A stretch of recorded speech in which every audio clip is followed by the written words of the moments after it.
Hello, everyone, and welcome to PRI. It's snowing outside today, so we're glad you're all in here with us. And we've got a very special guest up here with us on stage today. A lot of you probably won't recognize the name, but you might recognize some of his accomplishments. This is Joe Sylvester. Welcome, Joey. Happy to be here. I do, however, wish this was still in Orlando where it's 80 degrees and sunny outside. A lot more fun. That. I remember those years, and I wish we would go back there. Yeah, absolutely. So our connection with Joey was through the short course series, which he raced, running one of Ryan Beats trucks. Yeah, I raced about 11 years ago. Was my first time racing off-road. And then I got into racing late models and then sprint cars, and then came full circle and got back into monster trucks again. And then sure enough, started hanging out with Ryan last year and was like, man, I want to race off-road again. So a former truck of his that was his Pro Light came up for sale, and I made the terrible financial decision of buying an off-road truck again. And I raced two races in the Champ Series this year. You know, we just did it all on our own, and we did two races. Did pretty decent. Got I think fifth and a third and a fourth. So we did pretty respectably. You know, I mean, it's a tough field of drivers there that eat, sleep, and breathe off-road racing. It was great that I had a truck that was dialed, you know, already from Ryan. It was a proven piece, and I was, you know, one of the reasons why I wanted it. I didn't want to start from scratch trying to figure something out, you know. And that truck was it was definitely good to us for sure. And Ryan's trucks always seem to win races, and you know, it's always good to get out there on the track in a vehicle like that. But I think what's more interesting to me, at least since we've been sitting up here talking, is your career and some of the actual world records that you've set in the monster truck side of things. So let's tell the people about that. Yeah, I started monster trucking when I was 22 years old. I actually came from freestyle motocross and downhill mountain bike racing, and all the injuries forced me to get a roll cage around me.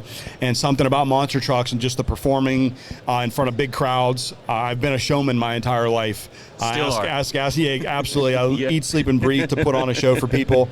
I love the crowds and the energy. I love, like I always tell people, I love being able to pull people away from their reality for a little while, right, and make them forget about anything that they have going on in their life, because we're just going to show them a good time. Right. It's kind of like being in a band. Yep, you're up on stage, you're performing. It's just instead of playing a guitar, I hold a steering wheel. Exactly. Well, you hold a steering wheel and jump really, really high in the air. Yeah. So yes, I have. I broke the Guinness World Record twice for the longest jump in a monster truck. The one I did in 2013 still holds today at 237 feet. And a couple years ago, I had the opportunity to be part of a really awesome event called Night Under Fire in Norwalk, Ohio at Summit Motorsports Park. So I got to perform in front of 45,000 people, all drag racing fans, next to the likes of John and Force, there's a few Alexis of them DeJoria, here. all these drag race people that I've looked up to my whole life. And I broke the top speed record for a monster truck and went almost 102 miles an hour at Night Under Fire that night. And we turned 45,000 drag race fans into monster truck fans that night. And it was an experience that I'll never forget, that I'm so grateful that Bill Bader and Summit Motorsports Park gave me that opportunity. He wanted me back the next year too, but he didn't want me to break my previous record. He wanted me to do something different.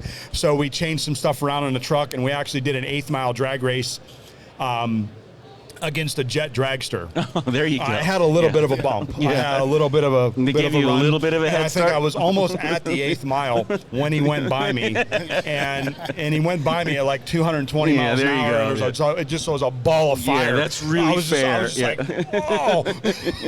What was that? Are those the other cars? I was like, man, I got out at the end of the track, and I was doing like, I don't know how fast I was going, but it was incredibly slow. And I got down there, I tore the drive shaft out of the truck. I was like, man, that was dumb. I can't believe I did that. He got out of the car. He was so hyped up and stoked to say, dude, that was so cool. That was awesome. Yeah. Like, that's what you get when you race airplanes. Yeah. So everybody thought that was pretty cool too. So again, it was really awesome to be part of Night Under Fire. But yeah, 18 years of professional monster truck driving. I built my own trucks, built my own shocks. Traveled the world 40 weeks a year for 18 years. And I've been out of it for a couple years now. And for some reason, I keep thinking somehow it's going to pull me back in. I just see a big group of my friends over here, and I'm still kind of involved in the sport. I still get called to drive for other people every now and then. And I also have my own series called the Outlaw Monster Truck Drag. So now I'm on the promoter side of things, where I go and I rent a venue, I rent a fairgrounds, a dirt track or whatever, and I produce an entire show from A to B. So I'm calling on my buddies that I used to drive with and say, hey, you want to come work for me? Book your truck at this show and this day and this time. So that's a cool another step in the ladder as well. So I think you're a family man now, from what you told me. Yeah. So you've got a little one, you said, that loves anything with a motor. So I think you're going to get drawn back into at least something. So what's in the future? I mean, what looks good as far as your next step? Yeah, I mean, first and foremost is definitely raising my daughter right, and it's crazy how much just shows up naturally for her. Like, she runs into my office and jumps on my simulator every single chance she gets. She's 15 months old. She watches Monster Jam on TV and it calms her down. She just watches it, and she's wide open all the time. She's either eating, sleeping, or she's running around doing something, but she can sit and watch drag racing or monster trucks and be totally enthralled by it. We bring her to monster truck shows. We bring her to the racetrack. She tears her headphones off and wants to hear the engines and everything. She's not scared of it at all. Be careful with that, because that was me, and look where I'm at. It does not cause brain damage. I grew up, I remember it's Army Armstrong. Army Armstrong is the man. I think it might have been some Superdome I just on repeat all day. That was the voice of my childhood. Bigfoot, USA 1, so that's awesome she's into that, but just be careful.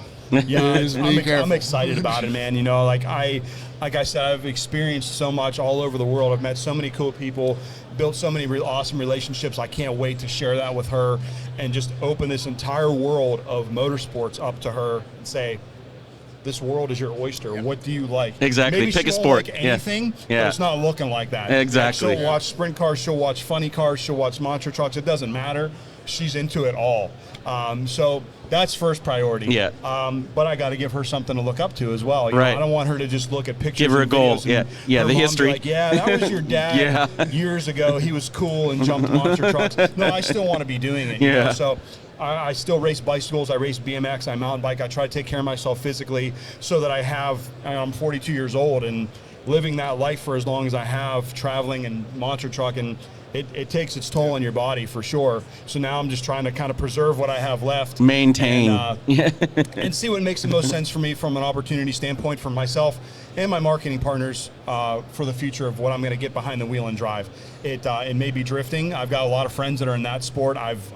I've dabbled in it a little bit, and I'm just like, man, is this fun? And it's the blend of racing and showmanship. Right. It's like freestyling, but in a car, and there's a lot of cool stuff that's going on with that sport. And then, or who knows, it might be back in monster trucks again. You never know.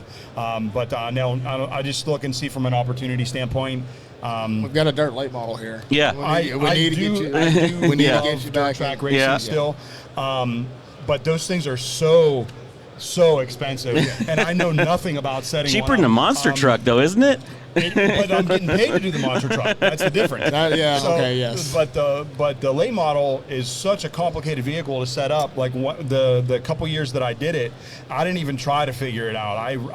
Russ King Racing ran my program. I know Russ. So Russ is local to me back home, and we just did a lot of regional stuff, and we did pretty well. And I attribute a lot of that to Russ just having that car dialed for me every single time I got in it. But it's a ton of fun. I mean, the dirt track community is awesome. The people you meet at the track, just the passion that people have in that sport every single weekend, from the fans to the drivers to the crew guys. Like, I don't even know of any other motorsport, and I've done quite a few of them, that you can have your crew guys come out for a case of beer and help work on your car for the night. Everybody else in every other motorsport seems to want paid and everything. Like, oh, well, I need a hotel. You paid them in beer. Guys in dirt track racing, go buy us some beer and food. We'll come put on your car all day long. Just get me in the racetrack. I'm buy good. my wristband. It's just... and I think that's why you see fights all the time, too, because there's so many people that are passionate about it. Whether it's a dirt late model, a sprint car, a modified, it's the same passion all the way across it. So it's a really cool sport. And everybody comes and camps for weeks, the week of the event. So it's a nice atmosphere. Have you ever been to the Stampede at Lernerville? The only ones at Lernerville I've been to is the Firecracker 100. Okay, the Stampede. Never went to the Stampede. I think the Stampede's the one at the end of the year. Yes, that's when they have every division known to man. It's kind of like Woodstock meets dirt track racing. Yeah. It is. I don't know if it's calmed down at all from when I was there. I think it has, because when I first went to Lernerville, it was probably 2012. We started racing with Outlaws with a guy that I worked for. The campground got pretty wild. There was a stage set up, and but it's calmed down from then. But it's still the packed. way Lernerville's laid out, like the back stretch just kind of falls off. It's a big hill, and it's like a ravine of like busted up cars and boats and anything else you could find down there. Well, people will go down there after the race and start dragging stuff up the hill. Like, there was a boat that was getting drugged through the pits when I was there one year, and it was on fire. Like, we're like, what in the world? In the back of it. It was on fire, and they were dragging it with a pickup truck through the pits. We might have got the pack trucks out and ran them out of gas one night after the race. That's totally acceptable. It didn't go over well the next morning, but it was fun that night. Yeah. And they showed up, and there was just pack trucks just left on the racetrack. That was. What's so funny about that too is, like, we talk about that kind of stuff happening at certain select events. I can say that it happens almost every weekend at monster truck events. When the lights go off in the stadiums and everybody's gone, there's all kinds of pandemonium that happens, and that we're not allowed to see on the TV cameras, right? Yeah, we were in a stadium one time in Montreal, and they dropped off all the crush cars the night before. And they were all like pretty decent shape, and they all had wheels on them. Uh-oh. We had a race. Sounds like a demolition we had a derby. Race around Olympic Stadium. What else are we going to do? Like, we had 6 or 7 cars that we got running. One of them was a pickup truck, and we're racing oval track inside Olympic Stadium in the crush cars. That's awesome. They shouldn't have left fuel and that stuff in them. That was a terrible decision on somebody's part. Sounds like a ton of fun. You have any other questions? I mean, you've done it all. I know, it's amazing. You talk about the atmosphere, you know, from dirt late model, sprint cars, Monster Jam. Which one to you has the most excitement behind it? You know, we keyed on a little bit, but yeah, I mean, they all have their own little thing that I like the most. You know, sprint cars were by far the most intense thing I've ever raced. And it's also the only thing my wife made me promise I wouldn't race again. Okay. Just the danger aspect is very real. Whether you're racing a local Friday night show or you're running with the Outlaws, the danger aspect is the same in a sprint car, and there's nobody that can tell you any different. You know, so that was extremely fun and extremely intense. Off-road is probably the most fun racing-wise. Because you're beating and banging and you're jumping and sliding. It kind of combines, like I said, it combines dirt track racing with motocross. From an overall standpoint, it might be monster trucks, though. You know, it's just you travel and you're putting on a show, and you're not quite so stressed out all the time of, you know, if you're gonna get up on the box and get enough money to put fuel back in your tank, you know. But it's just cool, you know. It's exciting because there's so many fans and they're very large crowds. So that's what makes it fun. Like, I always tell people, I only race something if there's a crowd. Gotcha. I don't have any interest in racing something where there's no crowd. Right. You got to have that. You got to feed the crowd, and they got to feed you back. And you got to feel that energy. And we work with another monster truck driver, a former monster truck driver, Nicole Johnson, and she's got the same attitude, where she is like a crowd pleaser. That's her mentality, or that's what she lives for, and it feels like monster truck is what gives you that energy, right? Yeah, it's the like I said, the energy off the crowd. I know Nicole very well. She's a great personal friend of mine.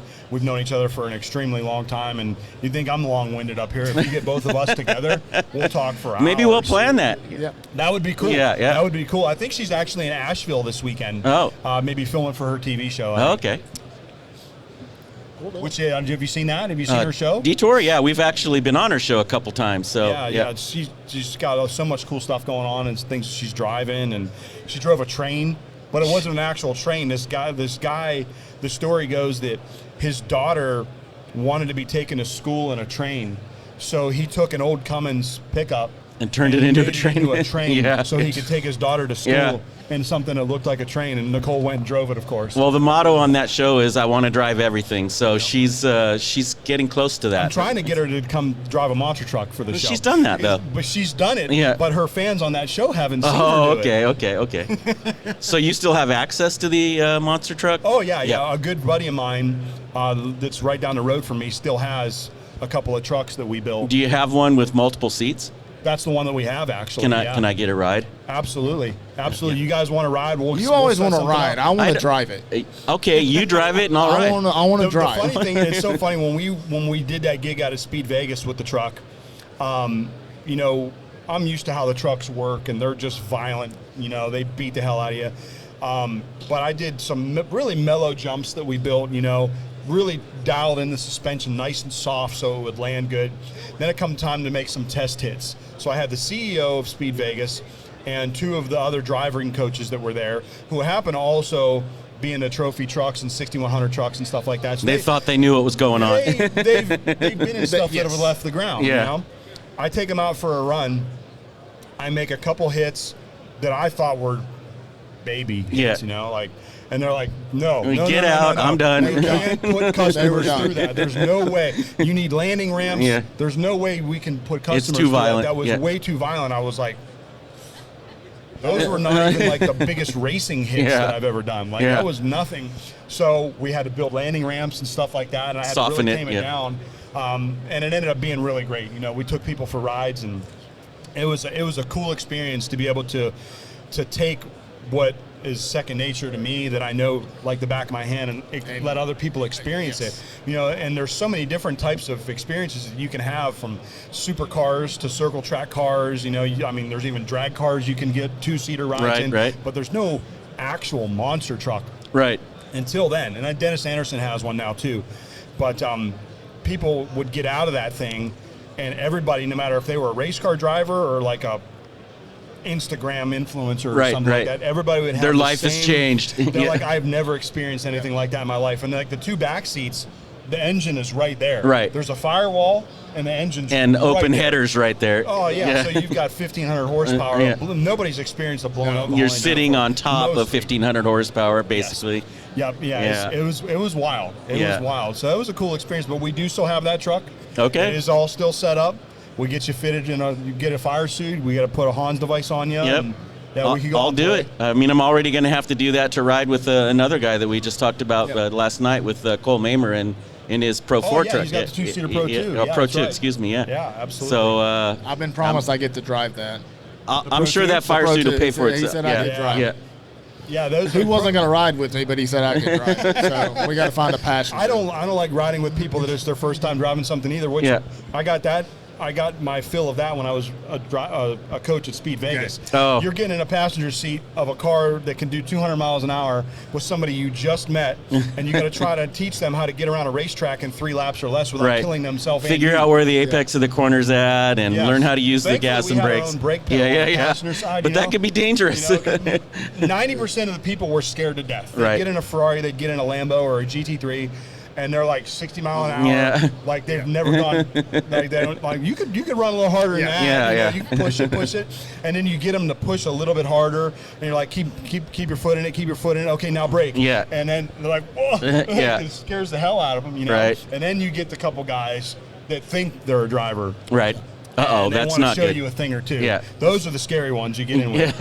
And then Adam's got his hand up on the passenger side. I'm a driver. You're going too fast. You're not going to be able to turn. It's like, just listen to everything I'm telling you. You'll get around the track just fine. You know? Right.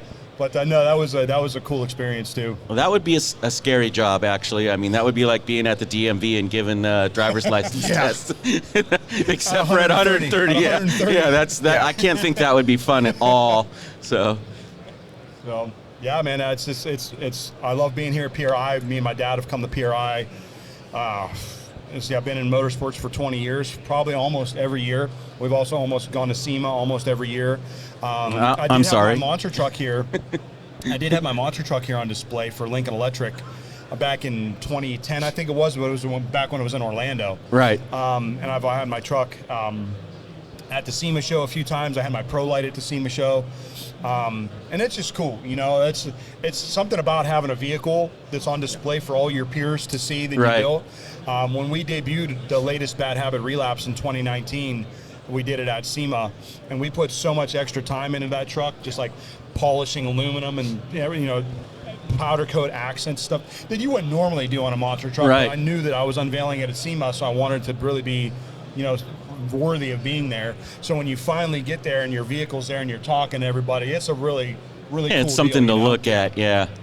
You know, the thing I always thought was funny about monster trucks at any show is you put the tire dressing on the big tires, and people walk up in their white jacket and lean against it, and they're covered in black tire grease. Yeah, I can never understand that either. The first thing they want to do is put their kid on top of the tire. And stuff. he's It's like, covered in that do stuff. you know there's broken car parts in there? Glass and metal. And if they slip and fall off, they're 5 feet off the ground. Yeah. It's like they don't ask, you know. Yeah. Only in America does that happen. When you go overseas, they ask you first. Yeah. They actually, I did a show in Saudi Arabia, and they were so polite there. They asked if they could take a picture of your truck, let alone with it. Right. Can I take a picture of your truck? Yeah. Can we get a picture together? And they take selfies. Like, So it was cool to experience all the different cultures. I did a whole Europe tour one year, and you get to experience so much. Did you get into Germany at all? Yes, I did a show in Frankfurt, Germany. Okay. In the monster trucks. Yes. Okay. Yeah, and whatever the football stadium was there. Like some of those events go by like in an instant. You fly out on a Wednesday night or a Thursday, and you're 10, 12 hours of travel time. You get there, and it's the morning of like the next morning. Yeah, it's the next morning. So you got to stay awake, and you just try to go and see what you can of the town. Get to bed that night. Then the next day we would have practice at the stadium. Then we would go out again that night. Then we would do a show, usually on a Saturday, and fly home on Sunday. Yeah. So you had very limited time to really. It's like speed dating. Yeah, it's like speed dating. Yeah. So, but we would drop our bags and we were gone. Like we would go and see as much as we possibly could. I toured with Todd LeDuc, who was a good buddy of mine for a long time. He's also an off-road racer, monster truck driver, and I've known him since we were kids because we grew up racing mountain bikes together at nationals. And so we had a great time out on the road together. Whether we were in Europe or in the United States, our thing, I could talk about it now because it was years and years ago, our thing was trying to figure out how we could get on the roof of a stadium. Oh, okay. And we never failed. Yeah. Every single stadium we were at, we got on the outside. How about this one outside here? Take a picture. Yeah. Oh yeah, we're up there. Okay. Don't tell security that. Yeah, it was again just. I think any racer will tell you that part of the best part about all of this is stuff like that. Yeah, all the pranks and fun. It's not just the racing; it's the after hours. Yeah. It's the parties. It's the dinners. That's the stuff you remember. Yeah, that's probably one of my most favorite parts of all of motorsports. Yeah. And even us as just simple show employee workers, that's our favorite time too, is bonding with our coworkers and stuff after work, right? That's when all the fun stuff happens. Yep. Yeah. Trashing rental go-karts and stuff like that. Exactly. That doesn't happen. Yeah. We have never done that. We can't talk about that. We've never done that. I always joked that I thought it'd be a great business model to find an empty warehouse in Indianapolis during PRI, rent it out for the weekend, and bring in a bunch of go-karts. Yeah. Because you can't get on a go-kart track this week. Right. Every single place is always already booked. rented out or whatever like that. So if you had one, like you could make a lot of money. We'd have to have a dumpster outside because they wouldn't be leaving. Yeah, you'd have to have a welder on site, some spare wheels, and a hell of an insurance policy. Exactly. Yeah, that's where the big problem would be with liability issues for sure. We'll do that thing called self-accountability. Exactly. Sign this waiver. Anymore. Yeah. But I think most racers are so rough and tumble and organic that I don't think anybody would wreck a rental go-kart that's in this building right now and point the finger at somebody else. Well, I guess it happens. Yeah, it's my fault. Well, Joey, thank you for joining us today, taking time out of your schedule to come hang out and talk with us. You're super fun guy to hang out with. I'm looking forward to that monster truck ride. So hey, I'm serious. So just let me know. Yeah. You guys give me a call. Chris has my number. Yep. Chelsea's got my number. Yep. We can make something happen. Sounds good. We'll make sure we get some good content out of it for BILSTEIN. Yep. For sure. And we'll figure out a way to make it more than just a fun deal. That's it. Make it work for you guys. I'm old, but I can take it. Oh, you think so? I'll keep looking over and giving you a thumbs up, and eventually you're going to go. If I'm puking, it's not a thumbs up. Thanks again for stopping by. Thanks for having me, guys. I love it.